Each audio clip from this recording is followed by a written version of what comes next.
Hey, thanks so much for coming. I'm Rebecca Sugar. I created a show called Steven Universe. Uh, and I also used to write for Adventure Time. So I thought, oh, how's this? Is this working? No. Let's see. All right, test, 1, 2, 3. Is that a little better? Am I just being too quiet? Oh, okay. All right, I'm gonna speak loud. Let's see, how about now? Okay, all right. So, oh, thank you. So I really want to answer a lot of questions, so I'll try and keep it pretty brief. But I just wanted to start out talking really broadly about writing, because I want whatever I say to apply to whatever projects you guys are working on. So something that I learned back when I was in college that really changed the way that I thought about writing was I was reading this book by Roland Barthes that was sort of this scientific breakdown of a romantic relationship. And the more I read about it, the more it reminded me of being a huge comic book fan. He was talking about how when you enter a relationship with someone, you aren't really entering it with that person so much as this image that you have of that person. And that what you build up together is a repertoire of images that you associate with that person, and that is what you're actually falling in love with. And I thought that was really inspiring because I had such an attachment to comics and cartoons, and I felt such a connection to the people who made those comics and cartoons, and I was realizing as I was reading this that that's what that was, that this was an image repertoire that I shared with the people who made those cartoons, and that's what made me feel so connected to those people and to that work. And I know that that's also why you're all here right now, which is, it's really special to me. So that said, I started to change my way of thinking about writing, because I had thought about just sort of, I wanted to make cartoons because I knew what cartoons looked like, I knew what cartoons were like, but then I realized that that's not really it. What you're really doing is you're having a conversation with people through your work. And whatever you're saying, whatever image repertoire you're building, it's because you want to share it with someone. And when you start to write, in a lot of ways you're sort of sitting down blindly with someone that you've never met, and you're there saying, please, I hope you care about this too. And there's sort of different ways that you can talk to someone that you've never met before. You can either say everything that you think they want to hear, and that's very annoying. Or you can also talk only about yourself and have no interest in whether or not they care what you have to say, and that's also very annoying. Or you can just talk about what you love and really hope that they agree. And I think that that's the best way to talk to someone you've never met, is just to hope and to be honest and to say what you really believe to that person. So that's what I try to do when I write. And that said, one of the things that matters the most to me with writing and drawing, which I really believe are the same thing, is perspective. Because if you're telling someone how you feel, you're telling someone how you think, what you're doing is you're giving them your perspective. And when people talk about perspective, especially in drawing, it's always very dry, it's always very mathematical, like you're going to draw your horizon and you're going to plot these lines that move from your horizon and you're going to build a city or whatever you need to do for your scene. But it's really not about that. Like when you're giving your perspective to someone through drawing, what you're doing is you're placing yourself into the scene. You're saying that this is where I stand, literally, next to these characters. Like the way you draw the background, the size of the characters in relation to you, you are planting yourself next to and in the scene that you're creating, and you're sharing that with the people who are looking at it. You're sharing your perspective with them. So I think if you're, it's very dramatic. I think if you're starting out, first off, I think everybody who wants to write should do tons of comics, because that taught me everything I know. And should learn perspective, because once you know perspective, you can really start to just sort of speak the language of cartoons. You can tell people, like, this is how you're supposed to feel about what's going on. Like, are you looking at this scene? Are you looking at these characters? Are you looking down on them because you feel like they're small? Are you looking up at them because you feel like they're big? If you can draw yourself looking up at someone or looking down at someone, and you can draw them standing in a room, then you can storyboard, then you can write, then you can do comics, you can do anything. When you can do that, you can do basically anything. So learning perspective is probably the thing I'm going to say over and over as I answer everyone's questions, because I think it's the most important thing. Let me just open up to questions, because I really want to hear from all of you. Yes, please, in the red.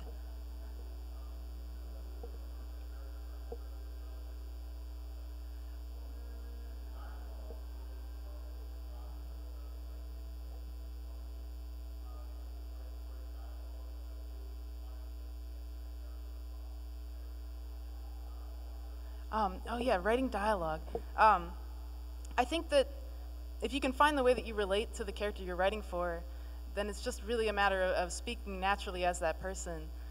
We definitely write and rewrite everything over and over to try and make sure that we're sort of saying what we want to say clearly, but also saying it naturally. So there's like a lot of trial and error and mulling over just how someone would really say something, how some character would really say something. And we do everything very collaboratively.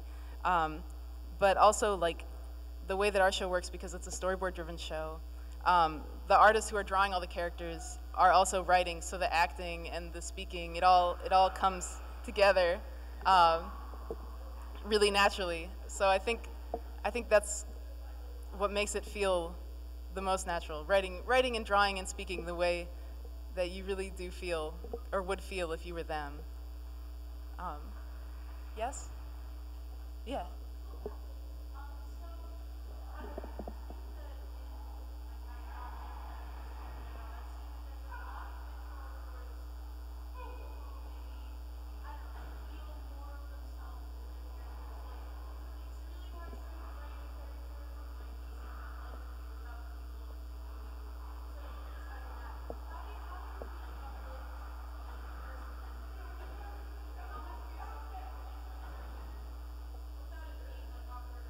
Oh, that's a really good question. I mean, I think it would, anytime you make a character, it's always going to be you. It would be kind of, I think it would be a lie to make someone that isn't coming from inside of you, because how would you ever do that? Even if it's inspired by people you know, it would still be inspired by the way you feel about that person that you know. I think the more you understand the parts of it that are you, the better you can navigate what you want to say about yourself. And again, I think if a character is so much like you, and if you are a conceited, awful person, people will notice. But if you are someone that's like really interested in sharing the way that you are with other people, then people will notice that too. I mean, your art is your personality, and if it's not, then you aren't being honest. So it's just a risk, it's the risk, and it's worth taking. And if people read that and then call you out for being a huge jerk, then that's something that's worth knowing, and you know, maybe you can grow as a person. So yeah, I'd say no fear, do it anyway. Yes, in the front. Yeah. Can you come close, because it's super loud over here? Sorry.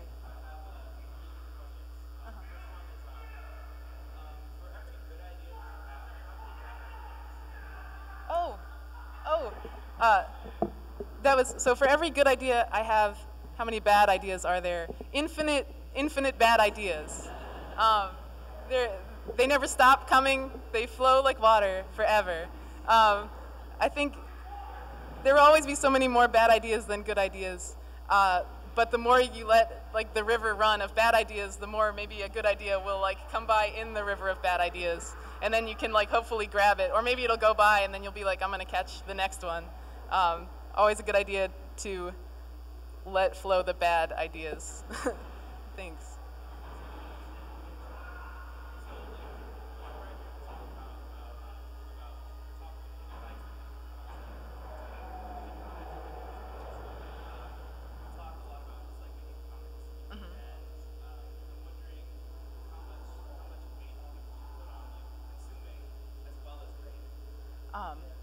Consuming other media?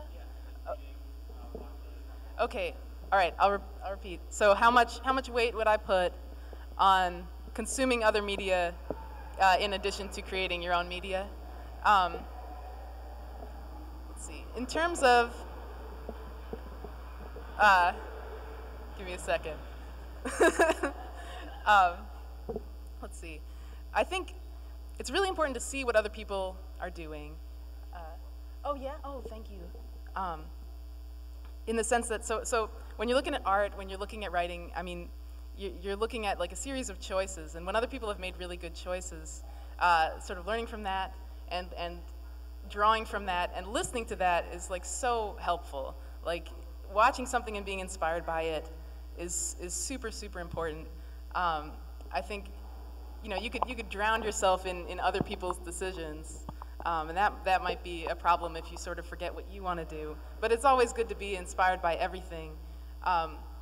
Sometimes I like to watch really, really cheesy, like foreign movies, like really bad ones, just because like there's always like little bits of gold in everything, like little things that are fun.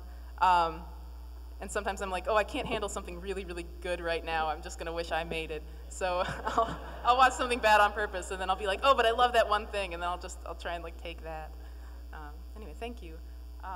Let's see. Oh, you with the red hair. If other question askers could use this microphone. Oh, that would be great. Should we do a line? Or? Yeah, that'd be best. Okay.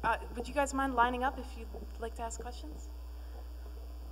Thank you.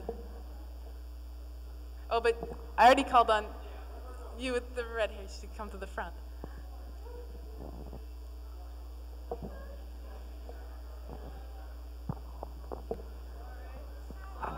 Thank you. Okay. So, hi. So when you're writing for cartoons, do you find yourself writing for children, or do you just write and make it appropriate? Oh, yeah. Oh my God. Can you sign my ukulele? Oh, sure. Wait, leave it here and I'll get it at the end. Yeah, I definitely, we're all really writing for ourselves.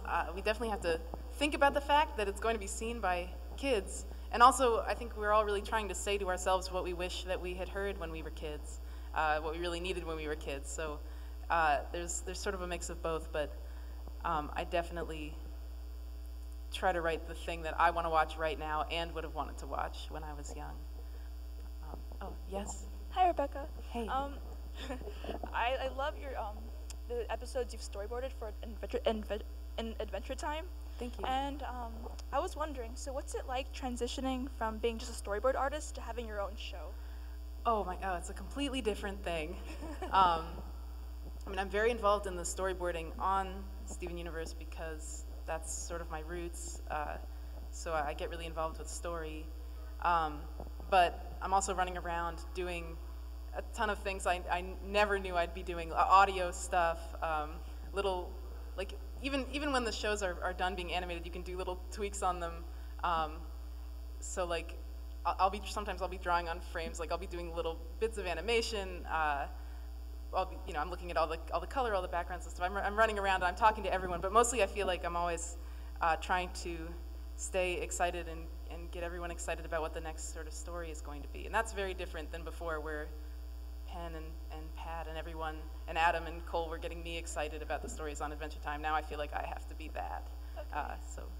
Yeah, thank you. Yeah. Hi, Rebecca.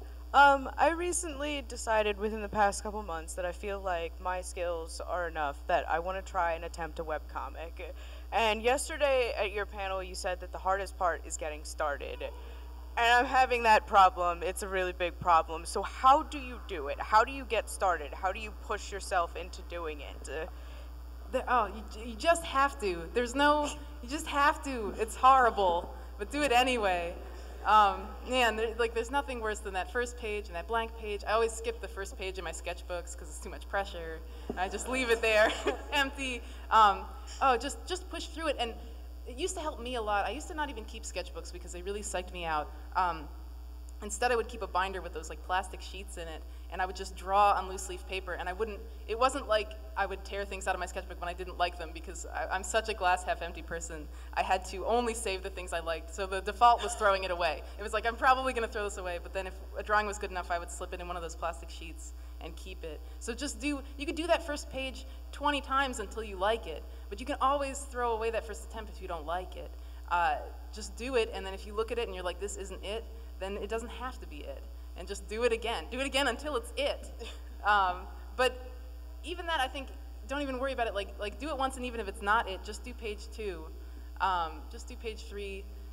You don't even have to show it to anybody. You could get to page 20. You will be not 20 times, but 200 times better of an artist by page 20. And then you could start again, and that could be the one you show to people. So just start.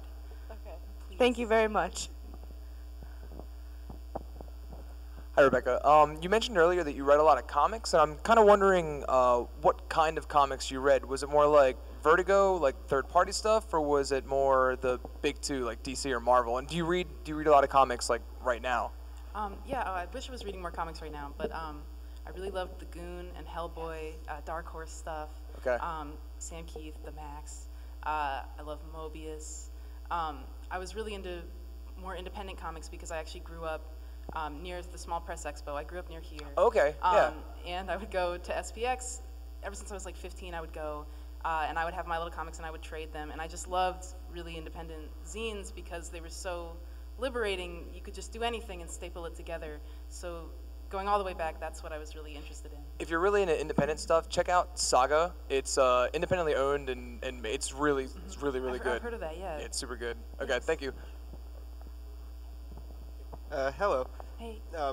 I just wanted to ask about, I guess I need some advice because I do my own webcomic and I kind of have like the sorts of stories I want to tell and where I want the comic to go, kind of like, I have it like written out and like planned out in my head and stuff, but I find that the biggest problem I usually have when trying to get something down on paper is finding a good way to kind of get like, to open up a story or get a story started. Like I have a hard time finding an impetus for my characters. So like, I was just kind of wondering like what kind of process do you go through to kind of get like your stories going? Like, I think a lot of times I'll start with sort of an image or a thing I really want to happen maybe down the line, and then just how do I arrive at that?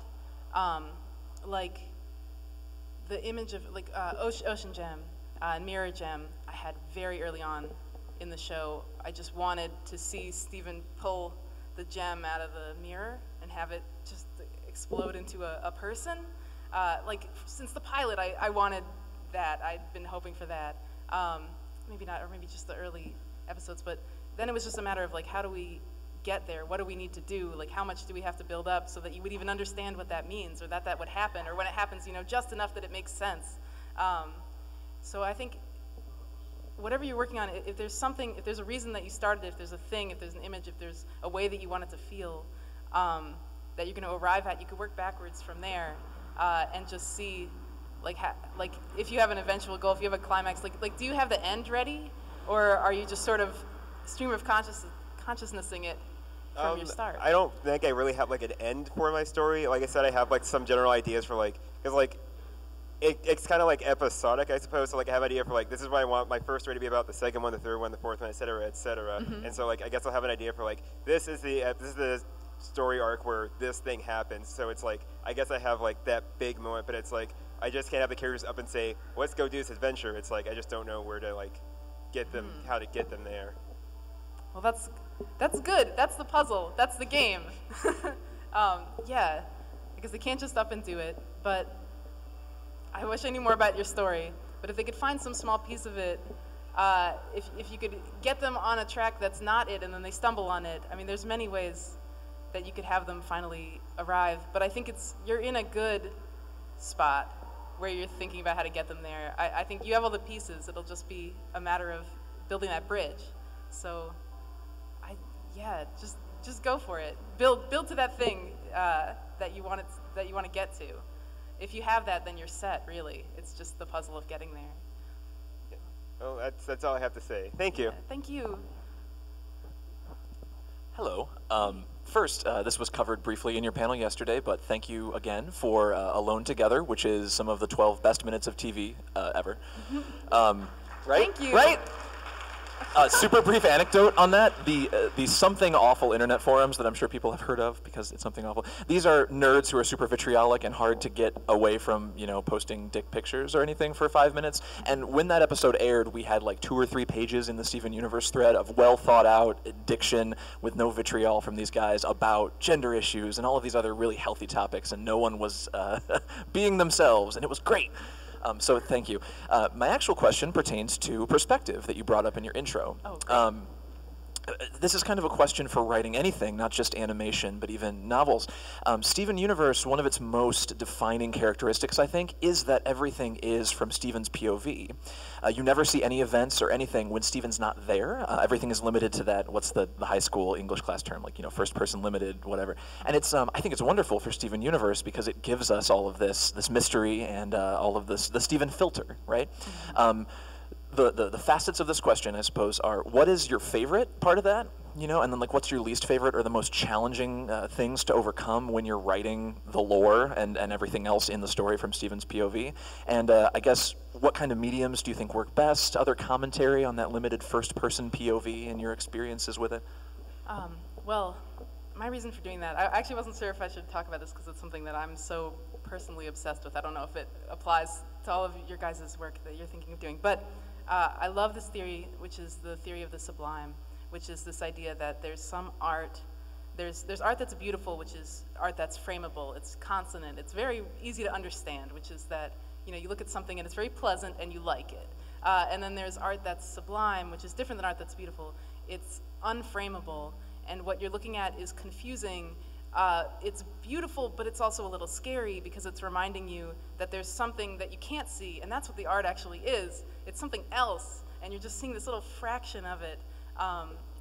It's this really exciting idea to me. It's the difference between, a teacher of mine in college described it as the difference between sort of like cute 50s pinup models and sort of 90s scary looking, 1,000-mile stare looking really depressed models. Why do those feel different? Why does one feel more important than the other? And it's because it's like, oh, you know, this isn't supposed to make you feel good. It's supposed to make you feel lost. But it's also a little more real and a little more true. Anyway, Steven Universe is all about that theory to me because he's in this world that's bigger than him and he can't see all of it. And he's like getting these little pieces of it and trying to figure out what they mean. And I love the theory of the sublime because even though it's not a comforting way of sort of approaching art, even though it's not pretty, I'm super not interested in making something pretty. I want to make something that is really interesting. And I think childhood really is the sublime. It's not, it starts out thinking you sort of have everything figured out, and then you suddenly realize that you don't, and that's like this really pivotal time. I was like, if I'm going to make a show for kids, I want it to be about that, because that is everything to me about being a kid. So that's why I really care about keeping it from Stephen's point of view, because that's the sort of art that I'm really interested in, sublime art. Wonderful answer, thank you. Hi, Rebecca. Hey. I wanted to ask about characters and like more story-driven stuff, or maybe like just character-based. It's really important, I think, to write for yourself and do things for yourself. Like, if you want to do something and it makes you happy, you know, just do it. But there's also like this constant like feeling that you want to connect with people through your work, and it's hard to find a balance between making something that appeals to people and something that you like and something that you want to keep for yourself. Mm-hmm. How do you find that middle point, that good center, where it's still good for you and it's still good for other people to relate to it? That's a great question. That's everything. You know, it's, you know, when you're making a piece of art, I mean, it's a relationship, and that's really what it is. I mean, you wanna tell the truth. You wanna be yourself. You also wanna care about other people. I mean, making anything is just like living, it's just like talking. It's scary to say something because you might say something dumb.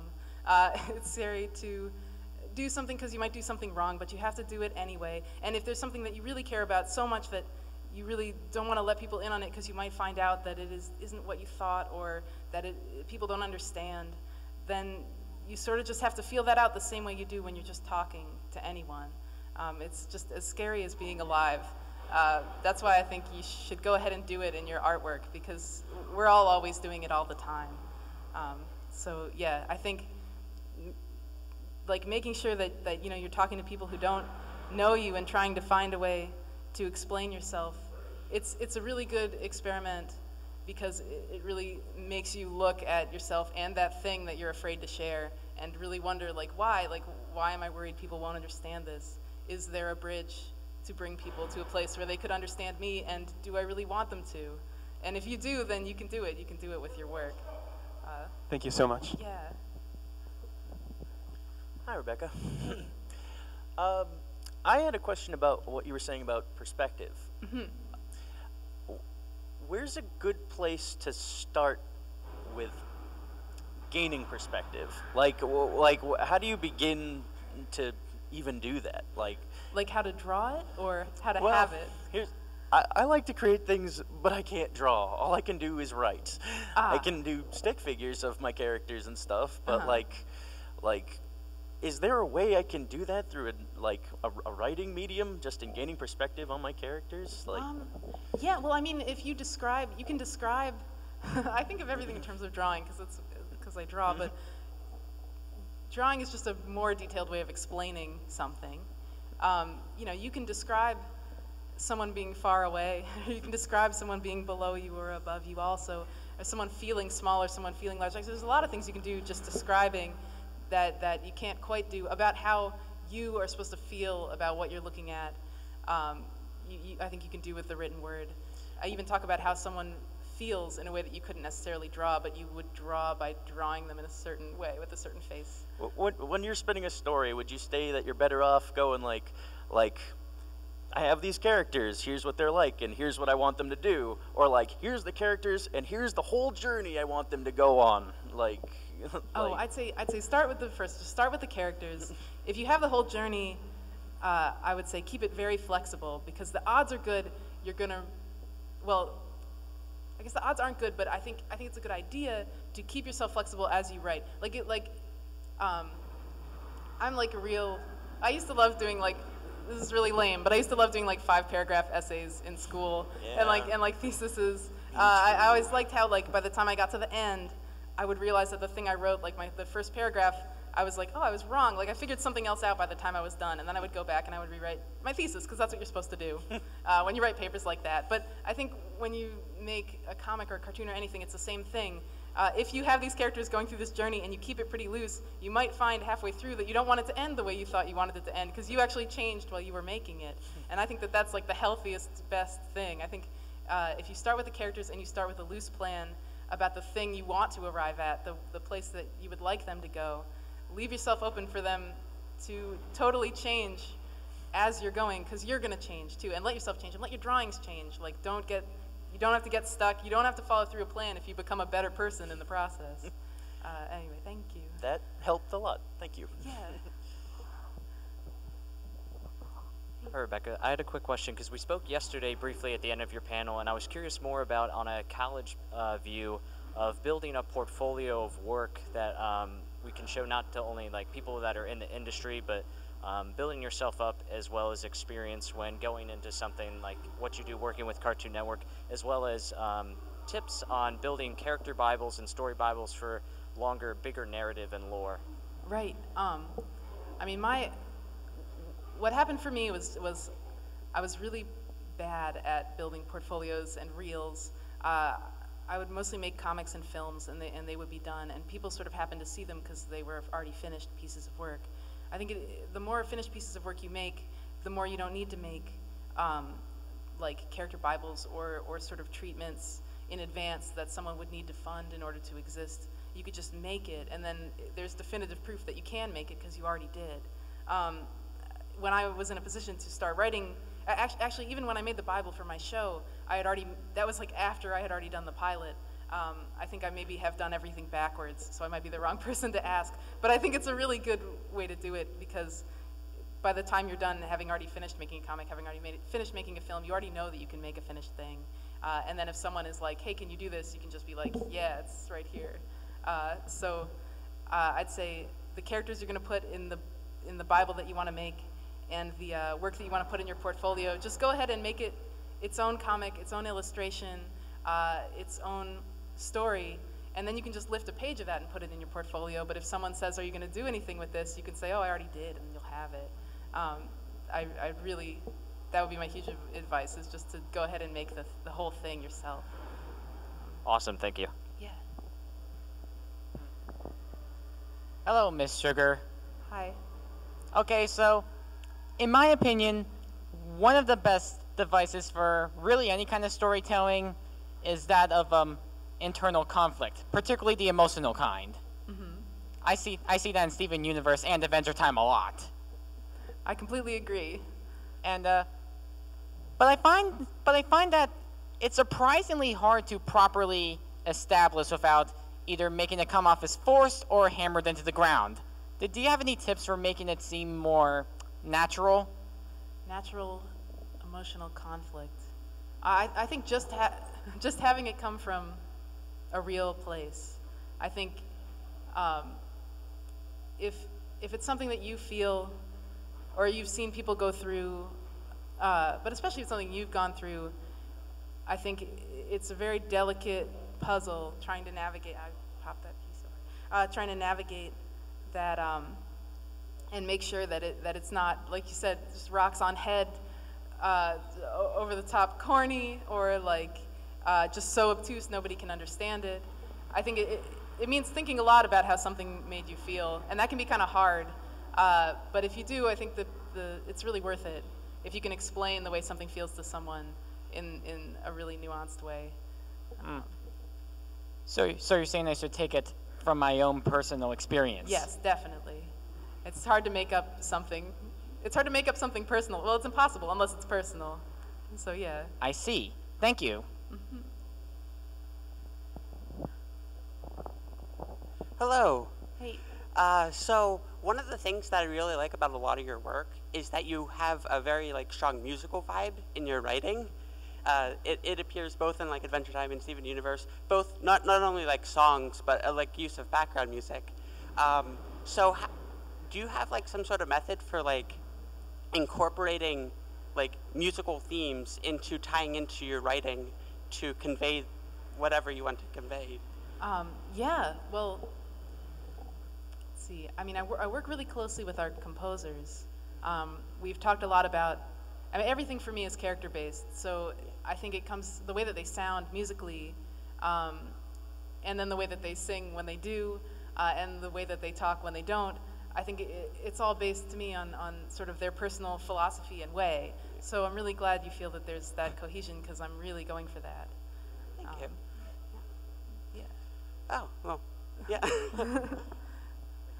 Yeah. Hello. Hey. I was wondering if you'd share a little bit about your process for creating new characters and some techniques you use to make them seem a little more three-dimensional and not just a series of character traits. Let's see. Well, I think always pulling from somewhere real. Everyone, like we were talking about earlier, everyone's going to be some sort of reflection of you, but they don't all have to be the same part of you. They could be a very, very exaggerated version of your neuroses, or, well, for me, most of my characters are that. But I think as long as you're pulling from some part of you, it'll let you be able to write someone with dimension. I think also just pulling from people that you know and people that you love. I think if you draw inspiration from people that you really care about, I mean, everybody, I get to work with this crew, and everybody's so inspiring and interesting that's around me, and they're all sort of putting themselves into the characters while I am, and just seeing the way that the crew relates to everyone is really inspiring to me. I think new characters have come out of ways that I've seen people relating to characters that were me, and I'm like, oh, that's not me, that's you. Wait, let's make a character that's just you, the way that you're like that, because that's so great. I think just really observing other people and their way, and having an opinion about what you like about that, and why it's not really like anyone you've met before, and then putting that in a character, and then that character will be like no one that has been a character before. All right, thank you. Yeah. Oh gosh, hi.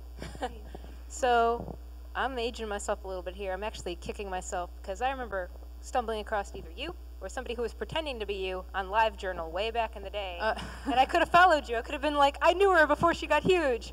And I didn't. It was my fault. But I guess firstly, I just wanted to congratulate you for actually getting discovered and getting out there from where you started, because I remember back in the day looking at your stuff and how far you've come, and I just wanted to congratulate you. We're all trying to get there, and I just wanted to good on you for actually getting there, and congratulations. Oh, thanks.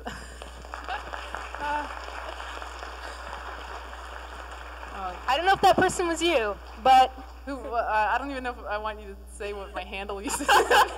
I'm not gonna out you. Okay, but thank you. Yeah, I'm kind of glad you didn't follow that. It's like it feels like ever since you left Adventure Time, the heart has kind of gotten out of it. The quality has really dropped since you left, and I can tell. Like, it feels like, I don't know how big of a part you were in Adventure Time, but it's gotten a lot suckier since you've left. But Steven Universe is amazing, and my question is, how do you get discovered? Like, how do I get where you are right now? And don't invite me up there. That's a joke. Don't do that. That's punful. But I'm honest. How do I get there? Just making your own work. Just making a ton of it. I don't know. I never thought this would actually happen for me. I made a lot of stuff because I figured, like, you know, if it's not going to happen, I'll just do it anyway. So yeah, just building up a huge body of work. I guess, you know, and kind of getting to the point where it's like you would be saying what you want to say. I think that's the thing, is like if you're saying what you would want to say regardless, and you don't even care if anyone's listening because you just can't be stopped, like people will notice, like, you know, they'll pick up on it, and they'll find you. I think you won't even have to wait to be found because you'll already just be, you know, you just make enough stuff that it's unignorable because there's just so much of it. Well, I hope you're right. Here you go. Thank you. Yeah. Hello. I have what's a pretty specific Steven Universe question, and that is basically that I know you have a huge background in comics, and lots of different heroes and characters in comics have lots of sort of different themes that kind of establish sort of where their powers come from and that sort of thing. You know, you see elemental heroes, you see animal-based heroes, that sort of thing, but you chose precious stones, and I was curious why you made that decision, if it was a conscious thing that you were like, oh, that'd be a great idea, it hasn't been done before, or if it was just something that you went, oh, I'm going to do that. I just thought it looked really cool. Yeah, real aestheticism thing for me. I mean, I liked how it sort of fit with the different characters. At the time, I was working on some of the Flame Princess AT episodes, and it was sort of already part of her design that I can't remember if well, she had like, I was like drawing her with gems because she was sort of a princess, and I thought it looked cool, and I was sort of starting to experiment with that. So yeah, very much aestheticism, but I also love how much character they have, and all of the mythos is like, there's just so much of it. I look at a lot of it, although I'm not super well read in all of the mythos about crystals, but I just think they're very interesting. Thank you. That was sort of a question from my girlfriend who isn't feeling well enough to come up. I have another one for you real quick, and that is just, you were saying, piggybacking off of the last question that the person before me asked, do you feel that with your path that you were found, or did you have to put your stuff out there like over and over and ask, hey, I want to do this, and, you know, go to people and, you know? Oh, you know, I did do a lot of that, but I really wanted to get published. I really wanted to, and it wasn't, like, it sort of wasn't happening for me. I wasn't very good. I was like 15, and my work was a huge mess. So I started taking it to Comic-Cons and showing it to people. And then at a certain point, I thought it was a little hopeless. So I started just showing it to people whose work I really liked and just being like, please just like tell me how to get better at this, because I'm clearly not good enough yet. And I got a lot of really, really good advice that way. And it kind of stopped being about getting the work and just started being about needing the advice once I realized how much of it I actually needed. I showed my comics to, some of my comics from high school, to Eric Larson of Savage Dragon, and he was like, and this is when I started to study perspective, because he looked at it and he was like, this perspective makes no sense. He was like, this is a down shot and you can see the sky. And I'm like, oh yeah, I guess that doesn't make any sense. And he did a really quick drawing for me of like how it was supposed to work, and I was like, oh, I really don't understand this at all. So I bought a bunch of books, and yeah, I think in the course of asking for help, I ended up making a lot of connections that I didn't actually mean to make, because I legitimately just was like, I really hope you like this. I really want to know what you think. I met Eric Powell that way, and he published my first comic, but only after giving me like a lot of really great, just straight up advice. So I think that's a huge helpful thing, is to go in to show your work to people, but actually really wanting to change, and actually really wanting the advice, and not actually wanting the work yet, because everyone will know how to help. And the further that is from your mind, and the more just self-improvement is on your mind, the more you'll actually become that artist. And people will know, like, if you really do respect their opinion. Because I've had people come and be like, can you tell me what you think of this? And I'll say, and they'll get mad, and they'll be like, oh, you didn't really want help. and then I'll feel really bad. But if you really are open to the advice, then it's really, really helpful to go get it. Awesome. Thank you very much. A really quick follow-up to that question before I get to my question. Sorry. How did you get in contact with those people? I used to go to the Small Press Expo, and I used to see Frank Cho, and I saw Mike Mignola there. I saw Eric Powell. I saw them at the Baltimore Comic Convention. I used to go to the Baltimore Comic Convention. I came out for Comic-Con, and I would have my zines, and I would trade with people. And in their case, I would just give it to them, and I'd just be like, I'm a huge fan. Like, please, it would mean the world to me if you would look at this. Or just tell me what you think really quick, and they would. Everyone was really supportive.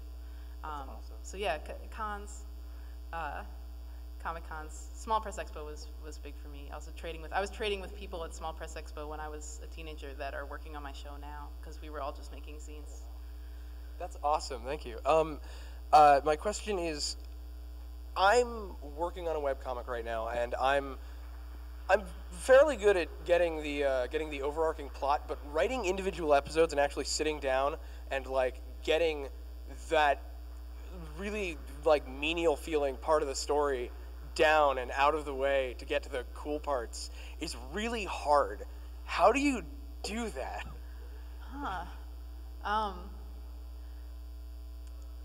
That's a really hard question. I think there's something to do in those moments. I mean, not every moment of one's life is a cataclysmic event. Thank goodness, or it would be really exhausting. There's something, fascinating about being alive, even when something terribly exciting isn't happening. I think that's what I try to get at in all the moments of my show that are not those climaxes. Is like, what about every other moment, and how it can feel nice, or feel suspenseful. I mean, if something's coming up, there's really something to be said. I mean, it won't mean anything if there wasn't build up to it. If you aren't pulling that rubber band back so you can let it go. So maybe looking at it in that way, having that being withholding on purpose, not because you just have to get somewhere, but because you're trying to make it hard to get there on purpose. That really comes across in Steven Universe very well. It's awesome. Oh, thank you. Thank you so much. Hi, Miss Rebecca. Hey. I just wanted to ask, what's that thing that you think about when you're writing Steven Universe, or even before you're writing Steven Universe, that got you maybe that's writing slump you have, where you just got back onto the pen and paper and just write everything? Like how do I get over that slump? Yeah. Oh gosh. I think it happens every once in a while. It's really hard to avoid. I think sometimes if you just take a step back, like read another book or take a second to do something totally else, and then try and just get excited about something, and then turn back around and be like, oh wait, I can bring that out in what I'm doing. It's hard for me sometimes because I'm so in it to take a second to just get into something that is new. And you can burn through all the stuff you're excited about and then run out. And then I think you do sort of have to find something new to be into. I used to really like to go on these sort of kicks of just aesthetic things that I liked. Like, be like, oh, I'm really into like the way avocados look, and I would just draw a bunch of avocados, people holding them or whatever. I don't know, anything. It's just like anything you could possibly get excited about will help you climb out of that rut, I think. So yeah, just find something to be into. Thank you very much. And can I give you a high five? Oh, sure.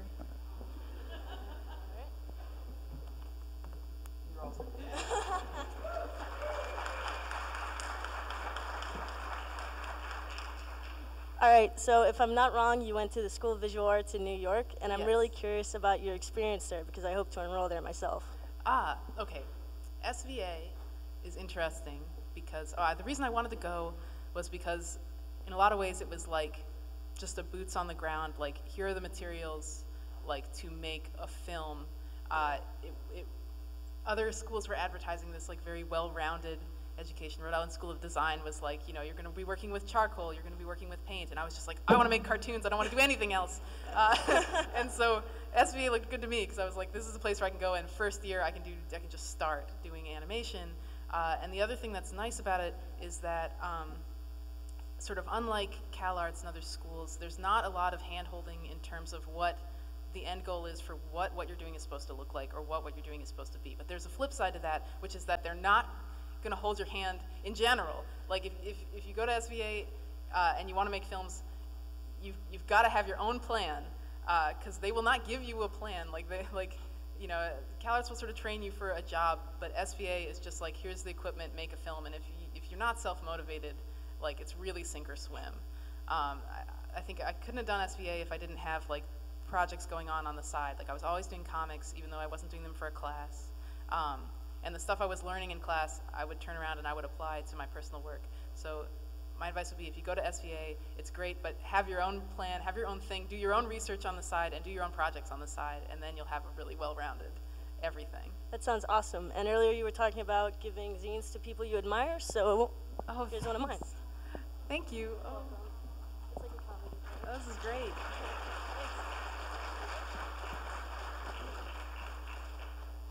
Thank you. Hello, Rebecca. Hey. Ben Jonas, Sega Saturn, Herald Times Tribune. Nice to meet you. Nice to meet you too, Rebecca. My question is, my talents lie solely in writing, and I've tried getting into the animation industry. Unfortunately, my artistic style is roughly the equivalent of that of a third grader. How would you get into the animation industry based solely on writing skills alone? I would say, well, first off, don't discount your drawing ability. Even if you feel like you draw like a third grader, Kent Osborne on Adventure Time, the head writer on Adventure Time, he would always say that kind of stuff about his drawings, but his drawings are great. They're so good. He does a comic called Cat Agent, which is really, really good. His drawings are awesome, and he knows he can do angles, he can do perspective. He would like study shots from movies and sort of break them down compositionally. Even though his drawings were simple, they were totally effective because he sort of learned the language of film, and he would just do it. He would just draw it. There are people that can draw absolutely stunning looking illustrations but couldn't board for Adventure Time or write for Adventure Time, but Kent can, because he just draws really honestly, and his drawings are really great and funny, and the thing that he wants to say is there in the way that they look. I'd say just go for it. Like, don't psych yourself out. It always helps to sit down and draw. I think if you want to work in animation, it would be really, really good to draw, even if your drawings are a little naive. It's so helpful. Both of my writers, even though they don't draw for the show, they are both animators and they both draw. So please draw your third grader drawings. I bet they're great third grader drawings. Draw them a lot, and then they'll be fourth and fifth and sixth grader drawings, and they'll continue to get better as long as you do them. And the second part of my question is, will you be around tomorrow? Yes. Up until the end of the day, or do you have to catch a flight? Yeah, I'll be here till Monday morning, and then I'm taking off. All right. Well, in that case, and at the risk of getting the ire of the audience, may I have your autograph? Here, put it here with this one. I'll give it to you at the end. Roger that. Thank you very much.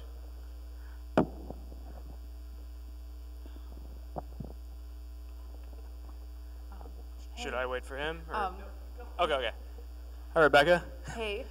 Real quick, we're up a quick preface to my question on my phone, just so I can say it right. So something I've noticed with some modern cartoons nowadays is that there's a bigger emphasis on world and mythos building. Now I understand with some shows, well, I mean, in some situations, just the fact of keeping the show going is a factor to that. Adding more things to deal with. But something I've noticed about Steven Universe is that a lot of developments have already happened, and the show's first season isn't even done with. So with all that said, writing-wise, like, do you work with arcs backwards? Like, I'm not asking for spoilers or nothing, but I'm just saying, like, do you have an idea of, do you have the ending in mind first, and then try to work how they're going to lead up to that? Yeah, it's all of both. I have goals. I think I try to keep them loose because I'm working with a team, and we also have to make so much. I'll have sort of plans, but they'll shift a little bit if the groundwork under them ends up shifting as we go, because when we're doing them sort of an episode at a time, boarding them, sometimes little things will be added when they're drawn that I was like, oh, we should make that like a deal, and then we'll put it in later, and we'll make it like a much bigger deal, or maybe it dovetails with something I already wanted to do. I mean, the whole thing sort of, it feels like it's just twisting into focus, you know, a thing that was sort of there loosely, just tightening it until it exists. That's sort of how the process feels. And I think it's nice to get a chance to sort of do it that way, because I think making a cartoon now is really different than it was 10 years ago. Everything I think for television, you know, it doesn't just go by anymore. Like people can pick it apart, and you want to make it something that can be picked apart because it's going to happen. I think that always happened, but now it's just so much more so that it's like there's just no way to not. It's just too fun to make it pick apartable to not want to do that. Right. All right. Thank you. Hey, Rebecca. Hey. Hey. Yesterday, we left an envelope for Ian with a comic in it. Did you happen to receive that? Yes. Awesome. Okay. Was that? That's not the question. Oh, okay. I'm just making sure. It's confirmation. I've got a friend who's a storyboard artist. He wants to learn how to be better. We've talked about yesterday making a bunch of comics, and he's doing that. We're talking about perspective. What else would you say is necessary to be a good storyboard artist?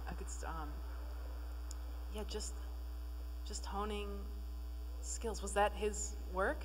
Yes, in that's the his envelope? work. Yes, yeah. Actually, wait. I'll write a note that you can relay back to me. Okay, that would be awesome. Okay. I think, yeah, just studying, studying everything, studying perspective, studying different types of shots.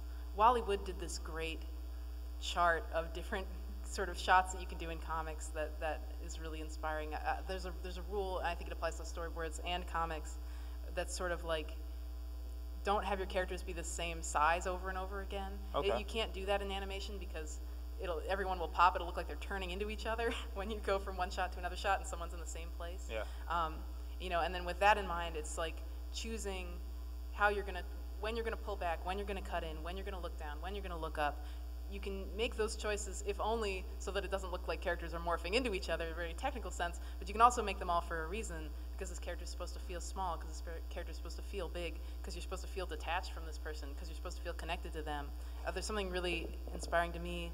Mobius used to talk about this sort of angel's eye or God's eye view that he would use in his comics all the time. And you can feel it, like you feel this sort of omniscient detachment that is like beautiful, but also sort of disturbing when you're just like looking at this world from a distance and it's just so real, but you're not really a part of it. Okay. It's interesting to me because I like to get really close to everybody. Yeah. Anyway, I think studying different kinds of shots, perspective for those shots, and then thinking of all the good reasons to use the different shots at different times. Okay. Thank you very much. Yeah. Hi, I'm an art educator, and one thing I really love about your work is that you never underestimate the intelligence of the kids that are watching your show. Thanks. That said, I'm trying to make a game that encourages critical thinking skills in that age range. And while that's all well and good, I'm not sure how I would make it so that they are interested from the get-go. I want to know how you develop an introduction. I have all these ideas flying around and I'm developing the world in every different direction, but what do you first put out there? What's your process? To get them interested in making those projects? Yeah, like when they see the first few minutes, how do you figure out how to get people interested? Oh, I think that's all character. I think the only way to pull someone into something is with characters. Like I love world building and I try to be really conceptual, but that all is like air if there's not someone that you're connecting to.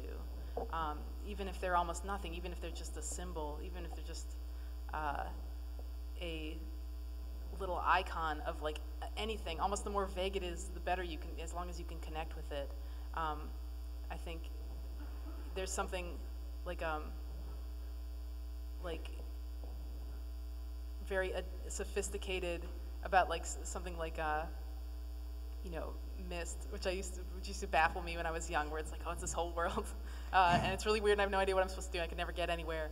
But the fact that like you're in it, but you don't really know what it felt very adult to me compared to something with like someone that you could just sort of latch onto and relate to and feel comfortable with. So you like more of a character-driven in media res introduction? Yeah, yeah. Okay. I think to draw kids into something, you definitely need to feel like they can relate to it, like in some way. Thank you so much.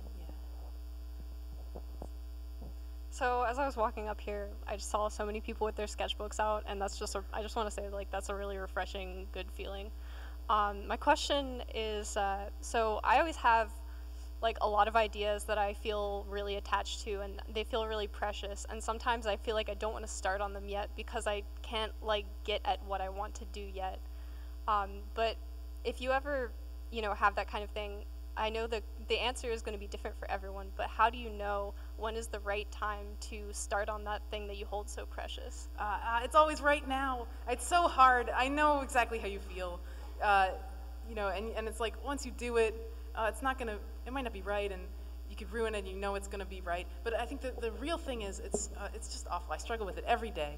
But you know, it's like the truth is that once you start to actually do it, even though you feel like you know exactly what it is, once you sit down and start to do it, the thing that actually happens is that you realize that you don't actually know exactly what it is. Like you can't actually do that thing that you feel like you can do, and that's just like the most frustrating, horrible feeling. But it's the truth, and like getting over that hurdle and getting it close to like that thing is like so great. It doesn't feel great, it feels horrible because you're just like, I know this isn't it, but nobody else knows that isn't it. I mean, like, you know, it's amazing to hear all these wonderful things about, like, so some of the early episodes of the show, like, which I storyboarded myself, like, are that to me, where I'm just like, oh, I had to make this, and oh, it's not right, you know, and nobody knows, and I'm just like, can't you see that it isn't right? You know, why do you like it so much? But you just have to. I mean, one of the nice things about working with this insane breakneck schedule and with television, where you can't be precious because you just have to keep going all the time, is that it forces me to not wait. I just have to do it. But I feel that way. I think everybody does when they make anything, and then all you can do is start now, let it be a little wrong. And the best part is that then you look at it. This is how I feel about like the pilot too. Like, oh my gosh, if you look at it and you see the ways that it's wrong, you will learn so much because you won't even have realized. Like, you'll be like, why did I do it like that? Like, why didn't I just do it the good way? Like, it will like hit you like a ton of like, why would I ever like sometimes I look at my old drawings. I'm like, why did I draw like that? Like, what was I thinking? It's like all the worst things you could decide to do. I did all of them and none of the good thing. But I would never know how to do the good thing if I hadn't had that experience of looking at this thing and just being like, why does it look like this? And then you can turn it into the thing that's actually good. Anyway, art is suffering. I'm really sorry. Do it anyway, and hurt and live and draw. Thank you. Yeah. Hi. Hey. Speaking of artists suffering, it's even more suffering when you don't have the time to do it.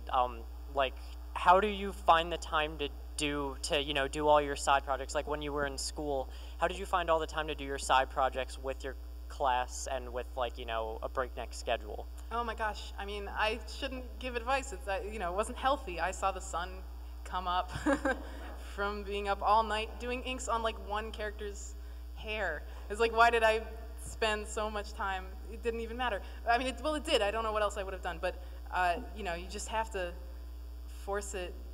You just have to sit down and do it and stay up late and work it in on the sides. Right now, I don't really have time to draw for the show because I'm always working on running around doing things for the show, so I draw at night and I draw on weekends, and it's like, actually, it feels a lot similar to school, where it's like, if I'm gonna actually sit down and draw, I do it sort of in my free time. But it's so worth it, to be able to do that and look at a drawing and be like, this is where I am right now, I can draw like this right now. So Thank you so much. Yeah. Hi. Hey. So I have a lot of problems trying to figure out action scenes for stories, like the actual like intense part of stories that kind of seem to slow down, like he punched him in the face versus like he punched him in the face, like that kind of thing. So is there any tips that you might recommend for bringing those forward, I guess? In terms of drawing? In writing. And writing? Mm-hmm. Gosh, I guess just momentum, just kinetic writing, kinetic drawing. I was really inspired by, I love One Piece. I love One oh, that was easy. I was really inspired by a lot of the fights in the comic of One Piece. There's like some really smart layout choices. There's sort of a thing you can do. This is in comics. I'm sure there's a writing equivalent, but you know, if you have a panel that has like a lot of empty space, if you have a character that's small and nothing's sort of touching the edges, it feels like forever. You get stuck in it, you get locked in it. You can trap people in a panel and you can make them stay there. You can do it in storyboarding too. You can do it in the composition in a shot where something is just small and framed and you're just in a box and it's just like, let's sit here for a while and stagnate. Or you can have things like not even just crossing over panels, which is like always a nice trick, but even just touching the edges, just like leading you off of it. You can pull people around visually. I'm trying to remember there was like this great fight, I think it was with Frankie, where it was just like using his like chain arm to just like guide your eye everywhere, just shoot it everywhere that he was punching. And there were like all these moments where these super busy panels and then just like one of Luffy just sort of hanging in the air with nothing around him. And it was like slow motion in comic form. It was awesome. I couldn't believe that you could get an effect like that and you just feel it. You don't even think about it. I think you can do that in writing too if you're just describing and describing and describing. I mean, it's the same thing as visually, just like things happening and happening. It's just chaos, and then it's not for a second because everything is so messed up. And then you're back in it, and you hit the ground, and everything's horrible again. You know, just like this rhythm of just like chaos, chaos, chaos. Like breathe, chaos, chaos, sad, chaos, chaos, chaos. Oh, but I learned something. Yeah, that's just my come back favorite up kind and then of you're fight. grinning. All right. Well, thank you. Yeah. Hello. Hey. So as a musician, I was just wondering, do you only write on the ukulele, or do you write using any other instruments? Like I play bass, and it's quite an unusual instrument to write with. Yeah, I have another instrument called the Omnichord OM84, which it's like I think David Bowie used to use one. It's like I guess an electric harpsichord. It's one of those sort of instruments from the 80s that was like, this will replace all instruments, and it doesn't sound like anything that you've ever heard. But it's sort of shaped like a big gray steak, and it has just buttons of every chord, major, minor, 7. It's idiot-proof, this thing, because I don't actually know all the chords on my ukulele, so I got this thing, and I just hit a button, and it plays that chord, and I hit another button, and it plays that chord. I use it to write a lot of stuff because it's just so basic. That's awesome. Okay. Oh, sorry. One more. Just as a songwriter, I find myself rewriting things to death oftentimes, and I was just wondering if you had any advice to overcome that. Oh, I do that so much. I'd be the worst person to ask for that advice. I write everything like 3 times. I feel like, I don't know if you do what I do, but I just kind of like I'll have like general thoughts about what it should be about, and then like writing a first drafter and then second drafting and so on and so forth. Yeah. Sometimes I'll get a whole thing done and I'll be like, this is okay, and then I'll just like throw it out, and then I'll do something sort of related to it, and then that'll get thrown out, and then I'll do a third thing that has elements of both the other 2 things but is better, and then I'll be like, this is a thing. You know that moment where it's like you feel like it's a thing? You're like, it wasn't before. But whatever this is like, this is a thing. It's perfect, at that point, So I think I would hope that's the way to do it, because that's how I do it. All right, sweet, thank you. Yeah. Hello, Mrs. Summer. Miss Summer, I'm Rebecca. I hope I didn't make that noise. First off, can I has autograph? Oh, sure. Put it up here. I'll give it to you at the end. On the stomach, please. Oh. Secondly, your cartoons are for children, yet, and there's just such joy and whimsy, but at the same time, there's such darkness. There's parental death. There's despair, not feeling good enough. Fribo.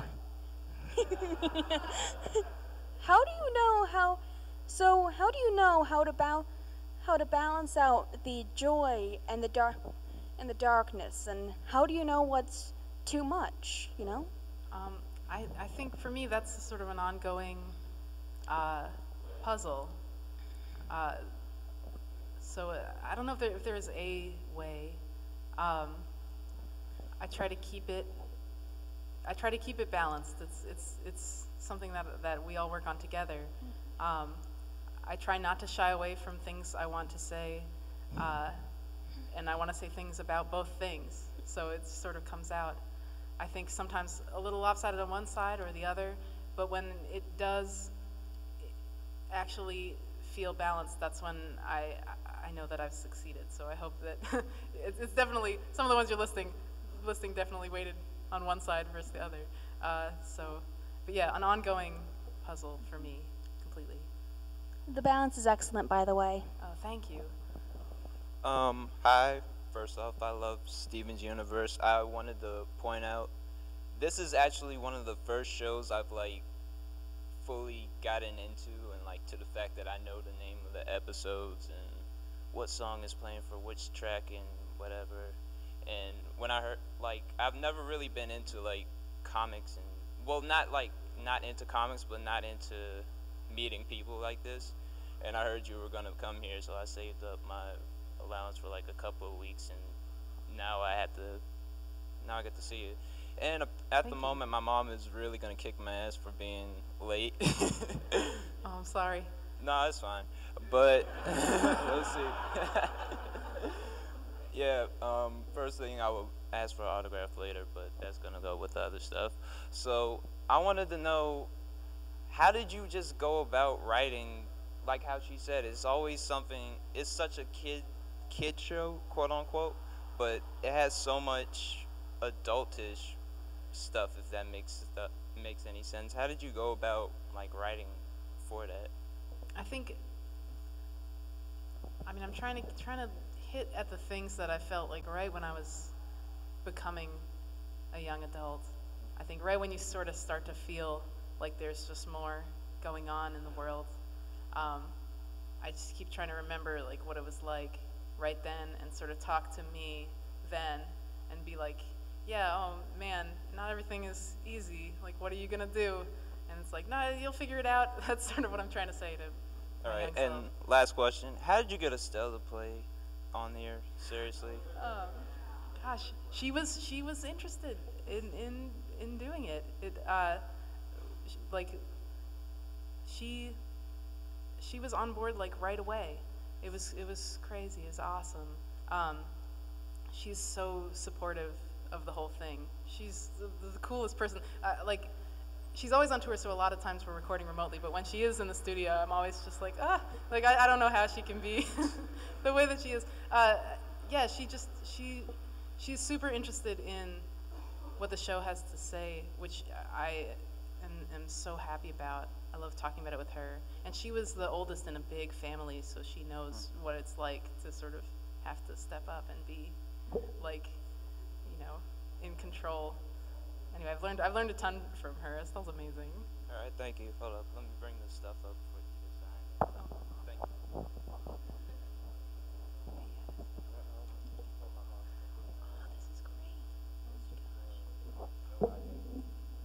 Sorry if I'm taking up y'all questions, by the way. Here, I'll find you after. This is really good. All right. Well, I have to leave it. Oh, okay. Wait. I'm so sorry. I'll do this really quick.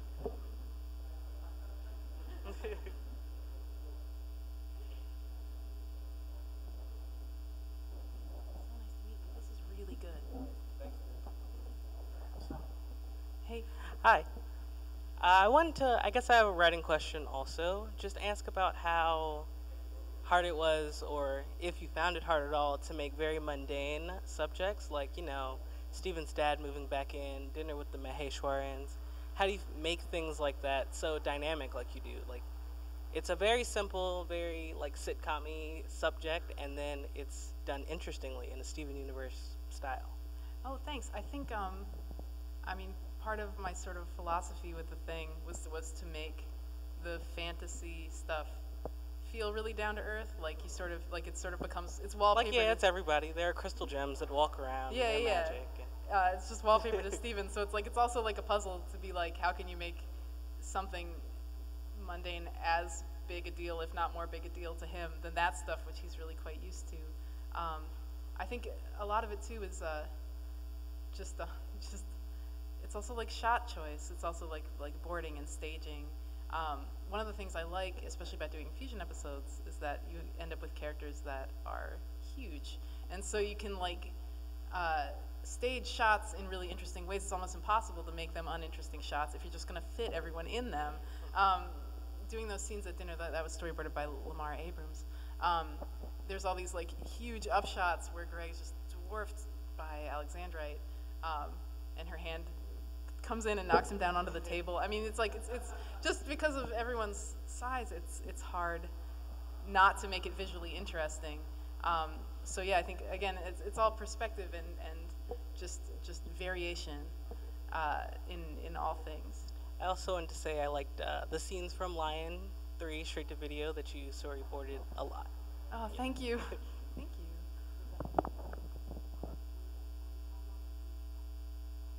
Until 9? Okay. Thanks. Hey. Hi, I have two questions, but I want to ask them all at once. So, one, how do you build an audience for whatever you're making? I want to start off with comics because it just seems easier, and I want to put them on the web so I don't have to go through publishing them. But how do you find an audience and build your series for your audience, and then how do you write because you talked about write from experience. How do you write things like relationships and things like that, or things that are kind of normal that a lot of people have had that you don't have a lot of experience in? I mean, you don't have to write, you can write about yourself without literally writing about sort of you and exactly your situation. But if you don't know, if you didn't have, a certain family member or like a little sibling or something like that, how do you write about a character who has that if you don't have it? I mean, you could definitely talk to and collaborate with somebody who does.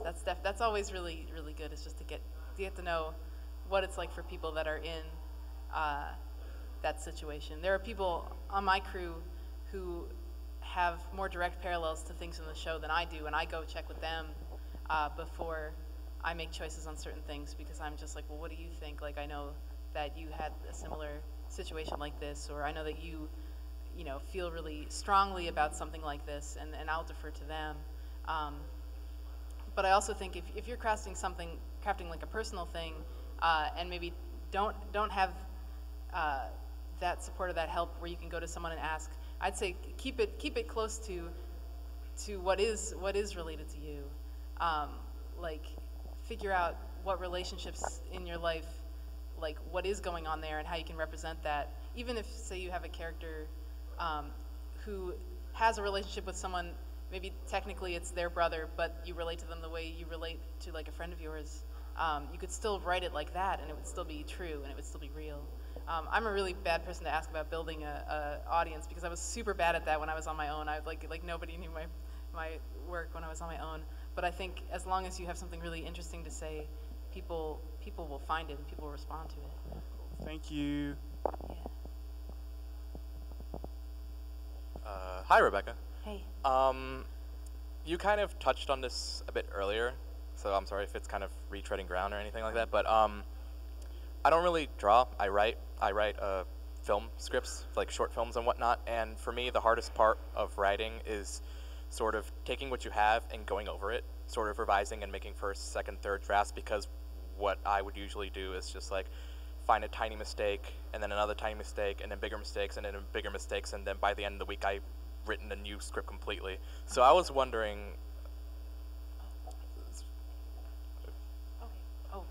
Yeah.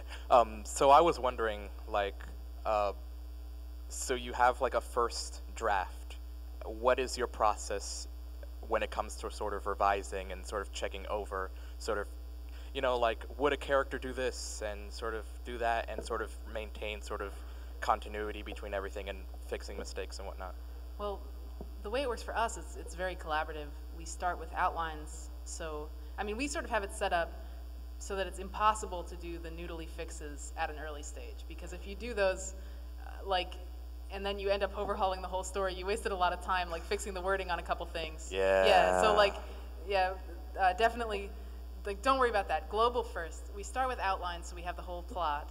And then when they're boarded, everyone does the drawings really rough. They pin them up on the wall. They pitch everything, and then as a group, we all watch the pitch, and then we have like a big group discussion afterwards. That's just like, what was working about this? I really like this part. Everybody laughed at this. And then like, oh, but this seems like weird. Like, it seems really weird that she would say something like that. And then we go up on the wall, we zero in on it, and we do everything with Post-its. We just throw Post-its up, broad thoughts. Just like, sometimes even just like, we need to do something with this. Then we slap a Post-it up and we don't even write anything, but we just know that we have to fix it. So I'd say, I don't know, like that sort of is how we work on the show, but for you personally, definitely do the global thoughts. Like, get something down that's really rough, not finished wording, not polished. Do that global pass first. Do 3 of them, and then when you have that thing that's working in its raw state, then put the gloss on it and get all the wording right. Okay, and a quick thing, I have something for you to sign, but I left it back in my chair, so could I get that to you really quick? Oh, sure. Yeah. Hi, Rebecca. Hey, they said I could only do 2 more, so I think you'll have to be the last in the hoodie.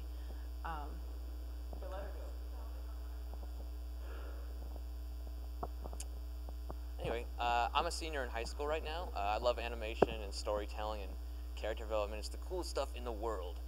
My question for you is, what's your favorite part about writing? What's the most fun? Would it be more like broad plot development or like specific character traits and storylines? Oh gosh, I mean, it's the same. That's a really hard. Yeah. I mean, the broad stuff is really fun to think about. The execution is fun to do, but it's all challenging and it's all hard and it's all really rewarding. I think my favorite part about it is just getting to know the people I'm working with better through their artwork. Yeah.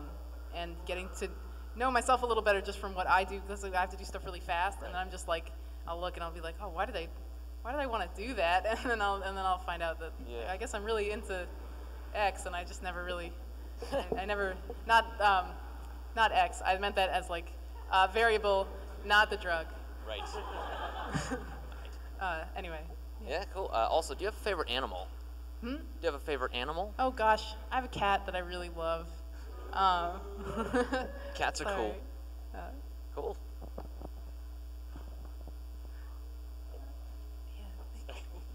Hi. Hey. I wanted to ask, when it comes to creating a character, you tend to base it off, real life events or, historical tropes, and then you also go off in fantasy. Is there any balance to that, or do you tend to lean more on one side or another? Fantasy versus, wait, what was the first one? Reality. Yeah, well, I mean, I love them both. I don't know.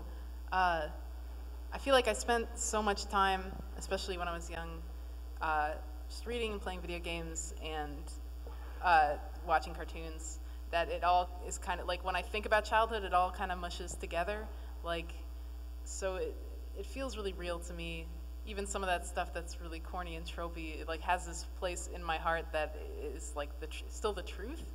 That's the thing that I like sort of delving into, is like the way that kind of media made me feel is now part of my life. And so when I talk about my life, even when I talk about like the truth of my life, that stuff is like that language is in there. That's why writing the show feels really natural to me. Is like, and sometimes I'll be like, I should probably be embarrassed to be like just like throwing in this reference or whatever, but I'm not, because I'm like, I love this in a way that's really the truth. So yeah, I guess it all feels like the truth, even though half of it isn't at all. It's from cartoons that I liked.